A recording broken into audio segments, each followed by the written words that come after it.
I'd like to introduce our panel, which they'll be talking about bringing it to the table, menus made local. So far today, we've heard about how people grow our food, and then what happens after that?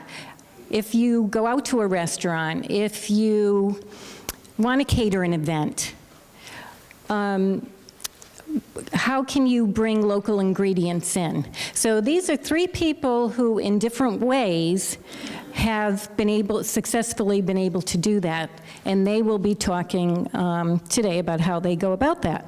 The first one is Amy Chamberlain from Perfect Wife Restaurant and Tavern, and she also caters at Hadley. And she has been, she was trained at the New England Culinary Institute, and she opened the Perfect Wife in '96. She's a member of the Vermont Food Network, and she's a firm supporter of local agriculture and locally produced foods, which is very lucky for anyone that goes to a restaurant. Amy has appeared several times on the Food Network and also represented Vermont and the USA in Dijon, France in 2009 at the 414 Festival of Music and Food. More recently, she was chosen by the Vermont Chamber of Commerce as Vermont's Chef of the Year. So that's Amy Chamberlain. And we have Oliver Levis, who co-owns Earth Sky Time Community Farm and Wood-Fired Bakery with his wife Bonnie, and that's here in Manchester. They sell their produce, bread, Vermont Gold Burgers, hummus at 4 local farmers markets through their CSA, numerous co-ops, stores, and restaurants in the area, and directly from the farm. And they also host, which he's going to be talking about tonight, the popular farm nights at the Wilburton Inn. And that is a Levis family business.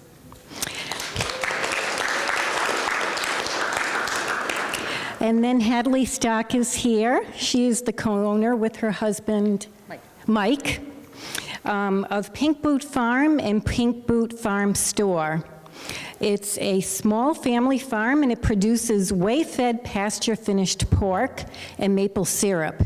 And the store also sells local meat, vegetables, fruit, flowers, artisan cheese, bread, yogurt, honey, maple, and more, as well as prepared lunches and dinners. And I know you do a lot of prepared dinners, which makes our life easier, so that's great. So I'm going to turn this over to Amy first. Each of the panelists will talk for about 5 to 7 minutes about what they do to bring locally sourced ingredients to their business and their menus, and then we'll take questions.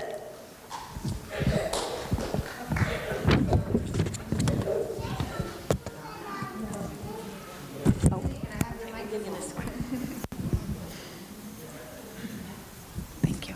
Hello? Okay. Okay, so to briefly describe my restaurant and kind of I own the Perfect Wife Restaurant and Tavern. We have fine dining downstairs, 95 seats. The tavern upstairs, about 85 up to 110 in the summer with our outdoor patio. The tavern has a casual menu. The fine dining is what it is, fine dining.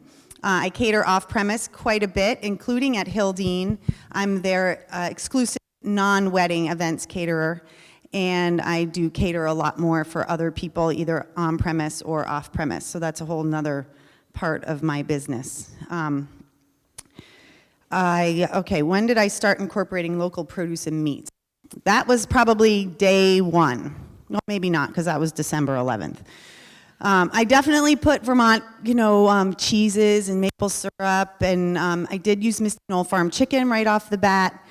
My first summer, Clem Clay, who some of us might know, grew up in Manchester, was running a farm in Sunderland called Wild Farm Organics, and he came to my back door with tons of stuff, and that was my first experience with a local farmer. And after that, he sold his farm to Emmett Dunbar, and Emmett moved his farm to South Londonderry. He was between Clay and Emmett, they were my first 2 real farm relationships, and it was wonderful. It was tomatoes, what am I thinking? Potatoes, eggplants, herbs, edible flowers. Since we're talking about, it seems like we're talking about farming like vegetables kind of thing. I mean, I could mention tons of cheeses and meats and all that, which are very important as well, which I wholeheartedly support. You'll see it all over my menu right now. But as far as in the summer goes, we're very anxious May and June for things to start coming through the back door. I work very closely with lots of farmers. Some are organic, some are not. They'll call me at the beginning of the week and say, this is what I'm picking, what do you want? And I'll even have meetings with farmers early in the spring to say, what would you like me to grow? And that is lots of fun. When we go through seed catalogs, we talk about what's on my menu, what I might want to put on my menu, trends, you know, all that stuff. You got to keep up with the New York Joneses. And we have a lot of fun doing that. And it's always interesting to see what is coming through the back door after those meetings too. So I think the most important thing of this farm to table buying directly from farmers is the relationships, is seeing people face to face, trusting the people that are growing your food, knowing where it's coming from, and educating my staff, who in turn can educate the customer. And that's probably the biggest hurdle, and I'm really excited to see so many people here that are interested. And I'm honestly baffled that there are so many people in this room. You know, it seems sometimes you put it out there and yeah, I'd rather not spend the money on that. You know, using local products costs me a lot more money, and I'm sure you're aware. You go to the farmer's market, you leave with a tiny bag and you spent $30. But it's worth it. It tastes better. It's better for you. You feel the energy in the food, and you're supporting somebody and families with children that, you know, maybe they wouldn't be here if we weren't eating their food. I buy from Oliver. He's one of my biggest, maybe I'm one of his biggest clients in the summer. I don't know. We sell his bread all year long, and his tomatoes are amazing. And he brings me other stuff too. After the market, he'll stop by and say, hey, I got this left over. You want it? And of course I want it. It's great stuff. I'd rather buy Oliver's farmer's market leftovers than whatever's coming on the truck from California. And I'm sure we'd all feel, you know, we all feel the same way. That's why we're in the room today. I could just go on, and I probably am. Let's see. I've got this list of, okay, planning my menus.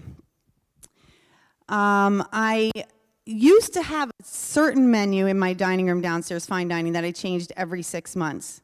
But last fall, I decided I'm going to change the menu every day. And since I've decided that, I am having so much more fun in the kitchen.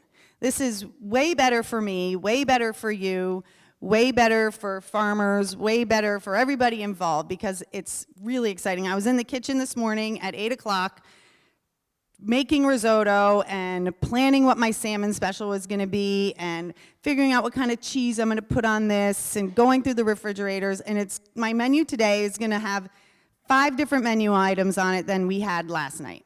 And that's in fine dining. Upstairs in the tavern is not as easy to do that because people want a hamburger, people want nachos, people want chicken wings. Unfortunately, that's the way Americans have been programmed. But downstairs I have so much more fun.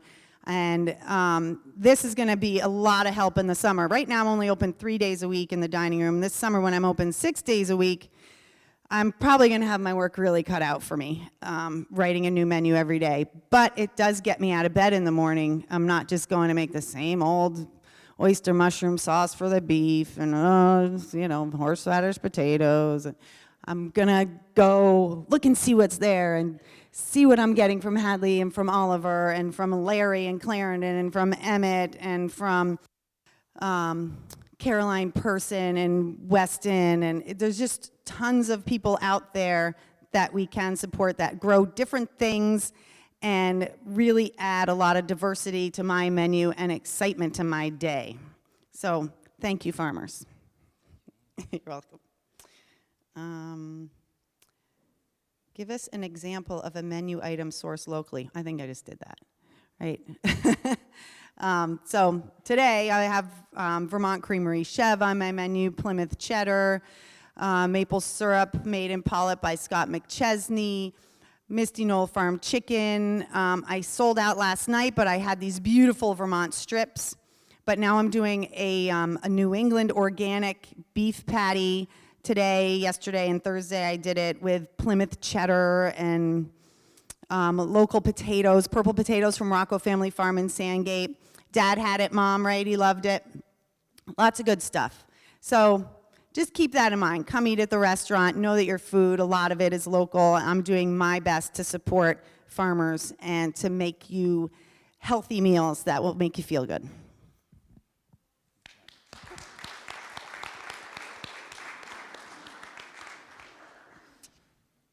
All right.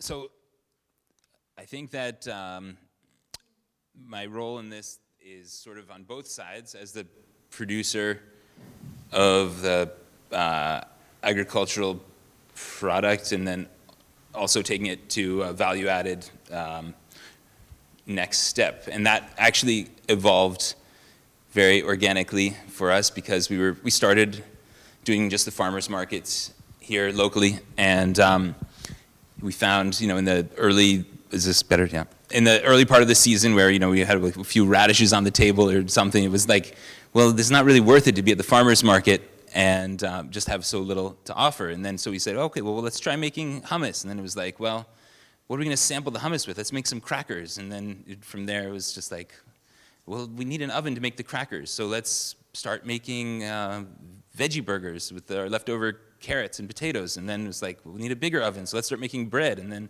it just very organically, there was an opportunity. And I mean, from the start, what's fun is feeding people. What's fun is having the lifestyle that we want for our family, for our kids living in the community. And then the details of it, I'm pretty flexible with what we're actually doing, whether I'm baking or I am growing vegetables, or whether we're actually, putting plates of food together. And it's all the same. It's all the same act of nourishment for the community. So to me, those parts aren't so separate, but it's nice to see them go together. And it's also nice, even if it's not one person that's doing all those parts, it's cool to do it, broken up like that across the community and to see how that works. So I think both models are very fulfilling to us, and actually, the things that we do, it starts, like I said, with the produce, but then we got into the value-added foods, got into the bakery, and it actually works really well to spread out what we're doing around the season, because, as I said at the beginning, it is so seasonal, the produce specifically, but then by working with the restaurants and having the wholesale and the deliveries to the local stores that we do 3 days a week, so that's sort of like spreading it out year-round. And then we have these frozen things like the veggie burgers that we're sending off to co-ops, and those are actually going all throughout Vermont and a little bit into New York and New Hampshire and Massachusetts, and that's all distributed through Wilcox, which is another great local resource, Wilcox Ice Cream. They're running these trucks, basically feeding like in these circles out from the hub of the community and the people that are in our CSA that are coming right to the farm and getting our food, but then we have these like rings out from there, and the things that are less perishable that we're able to send out farther. And that's sort of reflecting the way the business has grown in terms of seeing opportunities and seeing where there's a market for what we can do, and who wants to have good food. And the answer is a lot of people do, and they seek it out and they appreciate it, and it's really fun to do that. So I don't know if that was sort of a little bit of a scattered introduction. I didn't see any questions like that, but maybe Bonnie, what did I forget to talk about? Come on, hit me. Farm night. That's exactly it. The farm night. Okay, so the farm night at the Wilburton Inn. That was, again, it was a total opportunity because the Wilburton Inn was closed on Tuesdays, the restaurant, and Tuesdays when we had one of our CSA pickups. So we had all this produce that was left over, and this was like a fun opportunity to say, well, let's basically just cook a big dinner and put it out there. Anybody that wants to come, vegetarian, farm-to-table feast. And what year did we start doing that? It had to be, I think, 2010, because it was the year before we built the bakery.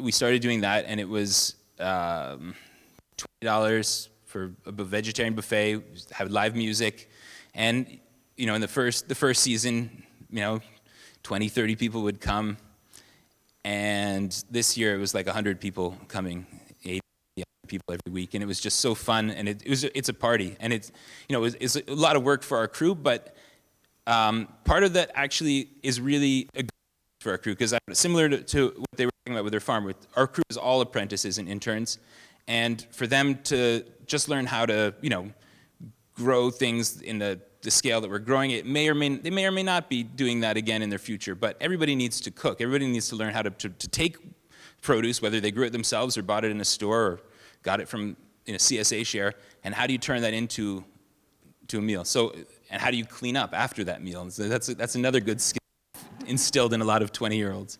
So anyway, we work together, we have a really good time, and there's so many things that we're doing, so it's hard to be very detailed about any of them in this context, but we've evolved systems over the years that are sustainable and are fun for us, and that's really what we're trying to do, is to feed our community and have a good time doing it. And we've really enjoyed the relationships that have come along the way, and I encourage you to come Wednesday nights, the Wilburton Inn. That's the party on Wednesday night. Okay.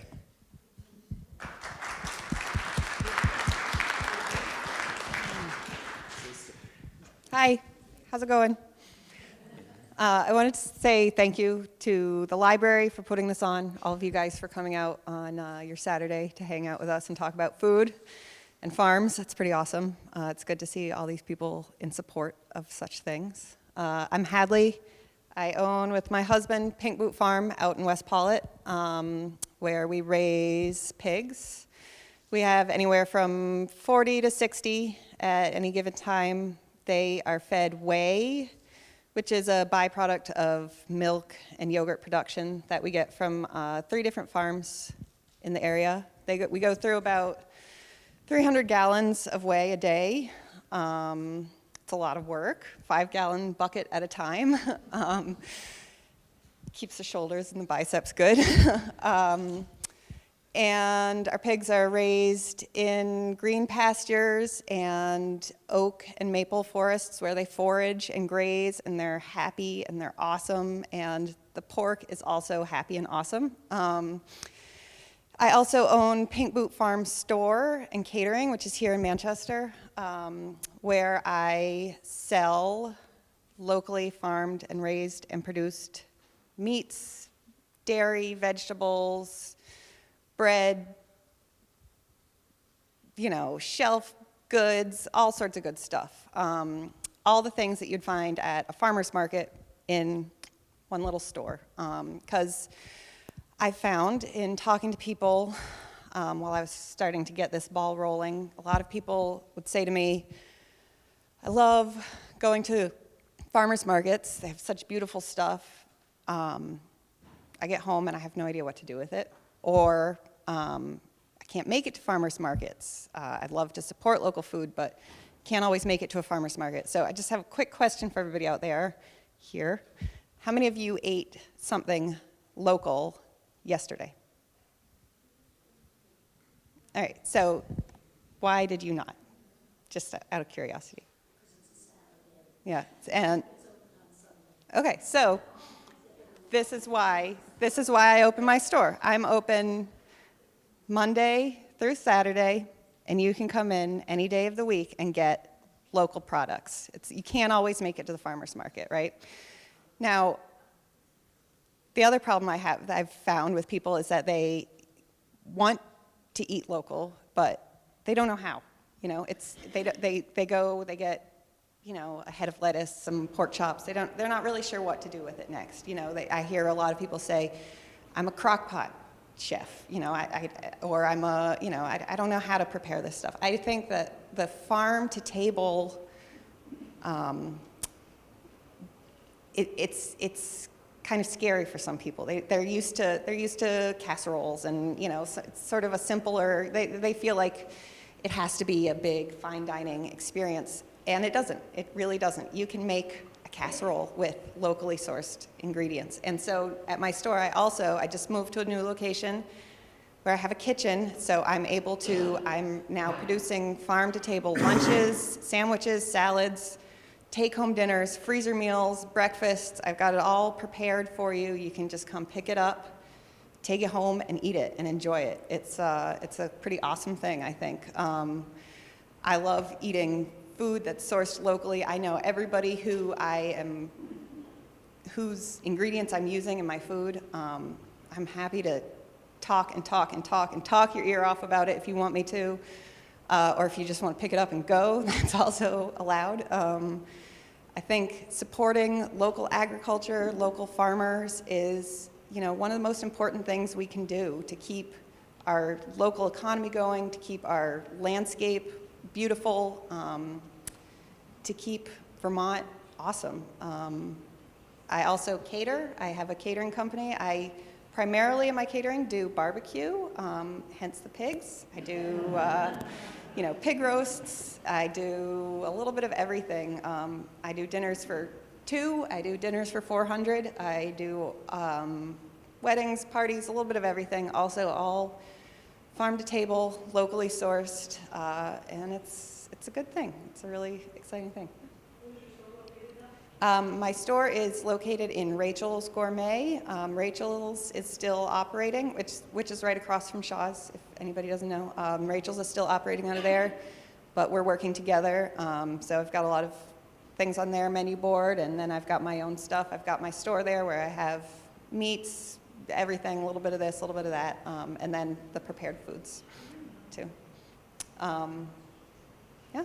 And also, my husband and I make maple syrup. That's our other little fun thing to do, which we're doing right now. We just hung up 500 buckets this past week. We're looking to hang up another 500. We boil our sap raw. We don't run it through an RO. We use buckets. We use wood. We're very traditional about it, and it's some of the best syrup you can ever have. I'm convinced. I'd put it to the test. So thanks again for coming, you guys. This is really exciting.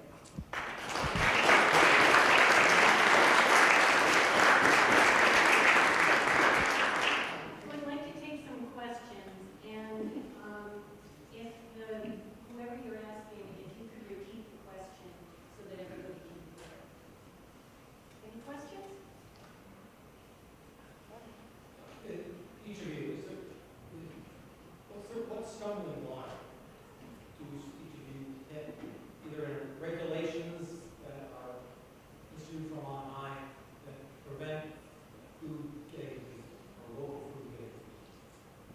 Are there things that you wish were a little different? For me, personally, the regulations on processing meat are really difficult. I would love to be able to kill our pigs in the field instead of having to load them on a trailer, bring them to a USDA processor, have them sleep the night in a USDA processor in a slaughterhouse where all they smell is death and it's an unfamiliar place. I would much rather kill them in the field that they were born and raised in and then bring them to a processor to get processed. That's a hard thing for us. We have to pay $75 an animal just to have a USDA inspector standing there watching them be killed. That's hard for us. That's my biggest hurdle. And I mean, Someday Farm, we could talk about this all day with the chickens. I would love to be able to use Someday Farm chickens in my cooking. I can't because they process on farm in a state licensed processing facility, but you raise more than 1,000, right? If they raise more than 1,000 birds in a year and process in their own facility, I can't cook and sell them. I have to use chickens that are processed in a USDA processing facility, which I believe the guys that I'm using right now, they pay I believe it's $4 a bird just to get them processed. And then they have to, make that money back and the money back that they put into raising them and the money to get to and from a USDA processing facility. It makes things pretty tricky. And if anybody wants to find out more about that and support moves to make that less frustrating for us, I would suggest checking out rural Vermont. They're good. Anybody else? Talk tomorrow. To answer that question for us, there are a lot of onerous requirements in everything that that you try to do. One thing we've noticed have been like having apprentices and interns, like they were talking about. That's how we base our business model, but it's technically illegal because you're not paying them the minimum wage. And if you're not paying them the minimum wage, what are you basing your workers' compensation insurance on? I mean, but at some level, you have to do what is right and find the middle ground that you think balances the requirements with where you have to do your business. But there's a lot of things that I would like to do. I would love to sell to, like, Bennington College actually approached us that they wanted to use our products, but it's Aramark is like the company that does their facility, and the liability insurance that they would require to do that step. It's like they're looking for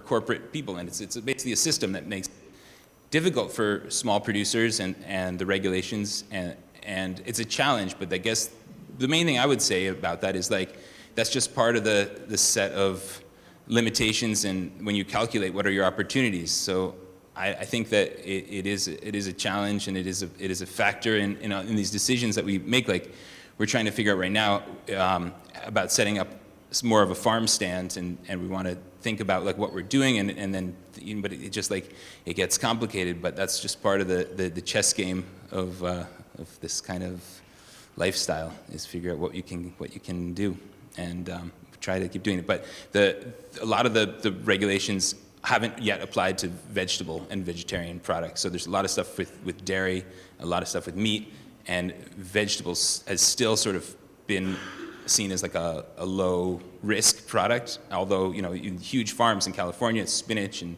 melons, you've seen issues where it has, and there's this regulation which is coming through the pipeline, which might change all that, and I might eat my words in a little bit, but that's about it, what I would say. I might say that my biggest challenge is the way that Americans have been trained to eat. I would love to put all Vermont meats on my plates, but Americans expect 8 to 12 ounces of meat on their plate, or they're up in arms. I could easily buy Vermont meat and sell you a 5-ounce Vermont-grown tenderloin or an 8-ounce Vermont-grown strip and have the price be $25 to $30, but it's impossible for me to pay $30 a pound for Vermont-grown beef tenderloin and cut a steak and sell you 8 ounces for $30. So I think that if Americans were willing to eat more vegetables and less meat, and the way that we're supposed to, that I would be able to put Vermont meat products on everybody's plate. And you would spend the same amount of money, I would cover my costs, and you would leave feeling good about yourself and about your meal and have room for dessert, which is often made with local berries and good butter and chocolate and local cream and local honey. So I guess that's, I don't want to say that price is my biggest challenge, because it's not. If people were willing to change the way they eat, then price would not be an issue.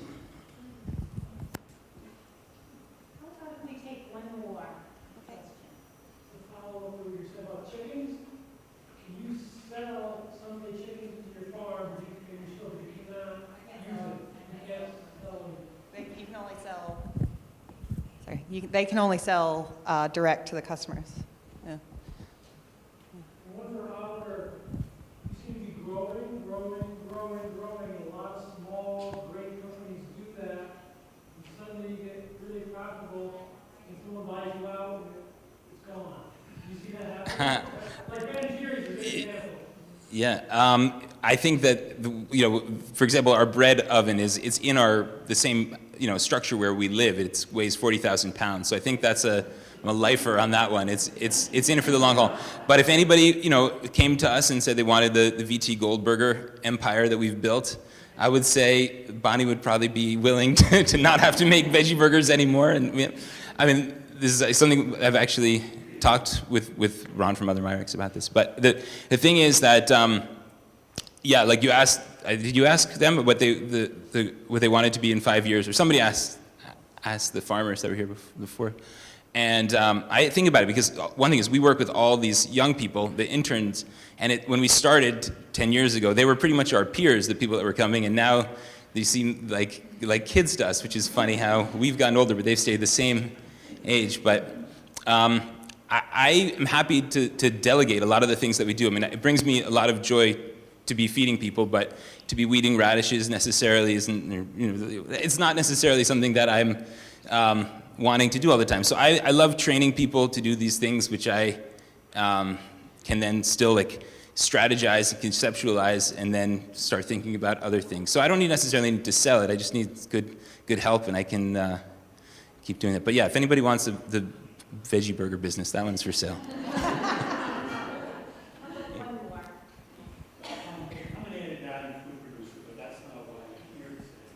A very good value-added food producer. So I'm chair of the marketing committee for the town of Manchester, and Manchester taxpayers have entrusted us with at least $25,000 for marketing and branding Manchester. So I'm really here to take a look, evaluate this asset, and how we can fold this incredible asset that's been presented to us today into the Manchester brand going forward. So it's an education process for me, and hopefully turn it back to the community. So my question is to the three of you is, how can we better market this incredible food, farm-to-table asset that we have now and is obviously developing at a great pace? How can we, incorporate ideas from you guys to how we can put it out to the world? Any thoughts? Well, I think that we have a great community. We all know each other. There are definitely restaurants in town that are, good farm-to-table advocates and passionate about it, and there are a lot of restaurants in Manchester that aren't.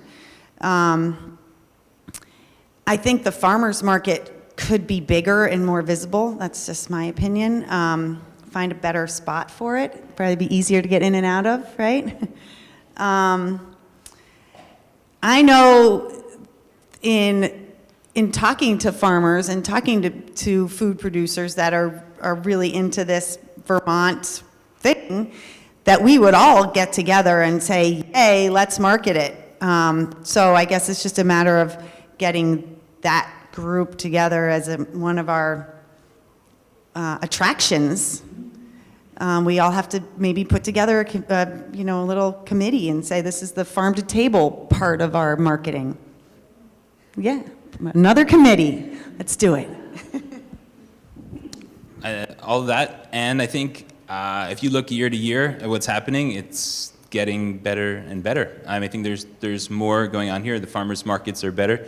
Moving it is complicated, but certainly something that we would love to do, find an indoor year-round farmers market for Manchester. But I think that if you look at the number of farms, the number of farm-to-table restaurants, the number of small producers, value-added things that are happening, I think it's exciting in this area specifically. In the larger picture, the fact that this type of event is happening today here in this beautiful room, and that it's well attended, and that this is the topic of discussion. So I think definitely great progress is being made, and let's hope that the water stays clean in America, and that the climate can be stable, and that this type of food production that's spread around our country and the world can take the place of a lot of the corporate agribusiness, which is creating a lot of problems. So I think that we're doing the right thing, and I think you'll spread the word, and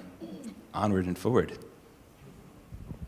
I think Scout, has the answer. I think this is, it's like blows my mind. It's so cool.